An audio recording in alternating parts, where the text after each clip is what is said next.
अभी आप ये बताइए कि अब लाहेमल क्या है आप लोगों का? हाँ, लाहेमल ये है कि हम यहाँ धरना देंगे, हम पूरा मने, हम कमिश्नर कराची SSP को बोलते हैं हमारे डॉक्टर्स को यहाँ न मत छेड़ो, अगर डॉक्टर को कुछ हो गया हम इमरजेंसी सर्विस बंद करेंगे।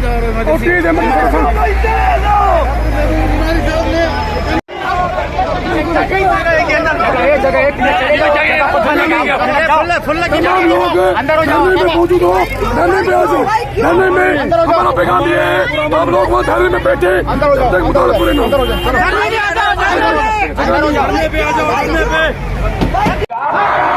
देना पड़ेगा। तुम कैसे न दोगे, तुम कैसे न दोगे, तुम कैसे न दोगे।